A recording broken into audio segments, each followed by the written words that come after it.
Hey, Northern Colorado, have you been wondering what's really happening with our local housing market? You're in the right place. We hear headlines every day, but they rarely match what's actually happening here in Fort Collins, Loveland, Greeley, Windsor, Longmont, and Firestone. That's why today I'm breaking down exactly how things shifted from June to July. We'll look at how long homes are taking to sell, what closed prices are doing, how much buyers are negotiating, and what this all means if you're buying or selling. I'll wrap up with some real talk on smart strategies. Hi, I'm Mark Powell with Osborne Home Group and eXp Realty, here to help you navigate our local market with confidence. Let's get into it. Let's start with one of the clearest signs of where the market's heading: how long homes are taking to sell. Across northern Colorado, we saw the average days on market tick up by about 5 to 7 days from June to July. That means homes are taking about a week longer to go under contract. Good if you're buying, but something to plan for if you're selling. Fort Collins is sitting around 34 days on market now, up from about 28 last month. Higher price points and a little more inventory means buyers have more time to shop. Loveland looks similar, about 34 days on average. People still love Loveland's affordability, but you can't push your price too high anymore. Greeley is steady at about 30 to 32 days, still a popular choice for first-time buyers and folks wanting more house for the money. Windsor stayed strong, but older resales are sitting longer while new builds move quicker.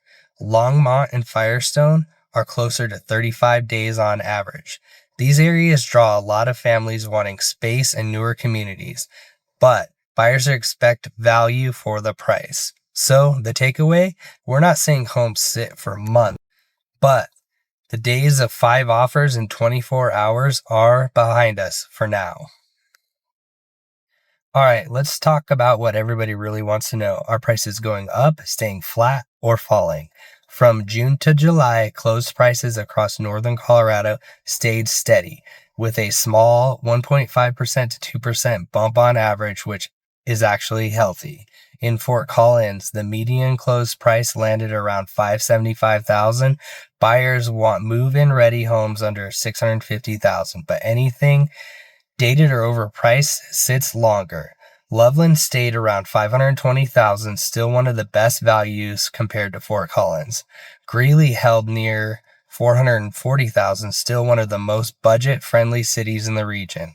A lot of buyers are choosing Greeley for its affordability, especially with FHA and USDA loans.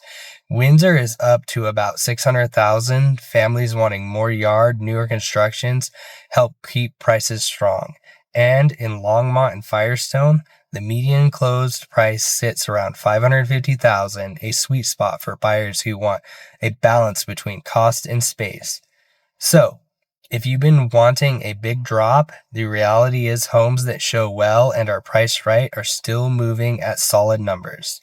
Now, let's look at what buyers are actually paying compared to the list price.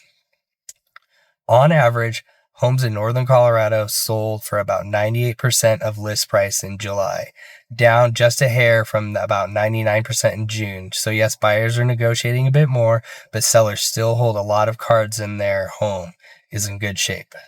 Fort Collins, Loveland, Windsor, sellers are still getting close to asking if the home is staged well and priced realistically. Greeley and Firestone, there's a bit more wiggle room, especially for homes that need updates or were priced high at the start.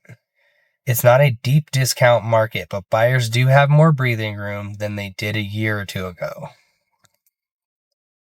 So, what does all of this mean for you if you're thinking about buying a home this summer? The good news: more days on the market means you're less likely to get caught in a bidding war the second a house hits the market. You'll have time to compare, tour multiple homes, and get a solid inspection done without feeling rushed. With the list to close price ratio dipping slightly, reasonable offers are getting accepted, but keep it fair. Sellers still expect good, clean offers on homes that show well. The main risk buyers run right now is waiting too long, hoping prices will drop dramatically. Mortgage rates may shift again, and even small changes in your interest rate can cost you more than a tiny dip in price. So, if you find a house you love and the numbers work, negotiate smart, but don't wait for a crash. That's not in the cards here.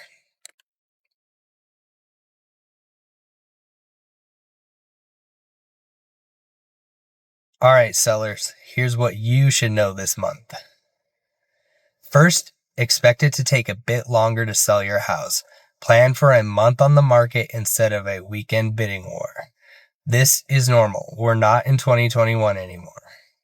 Second, homes that are move-in ready are still getting close to asking price. If your house is dated, smells like pets, or hasn't had a fresh coat of paint in years, that will cost you in negotiations.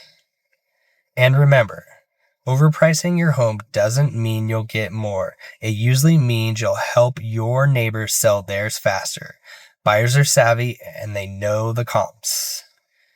If you want top dollar, lean on a great marketing, pro photos, drone shots, staging, and a pricing strategy that attracts buyers quickly. That's what keeps your days on market low and your final sale price strong. So to wrap it up, the Northern Colorado housing market right now is balanced. Homes are sitting just a bit longer, prices are stable to gently rising, buyers are negotiating, but great homes still sell strong. If you found this helpful, I'd love for you to like this video and subscribe. Updates every month, plus tips for buying and selling smarter. And don't miss next Monday. I'm sharing a full drone flyover of St. Vrain Ranch in Firestone, Colorado, one of the most popular family neighborhoods in the area. You'll see the layout, trails, parks, and what makes it so attractive before you ever drive out here.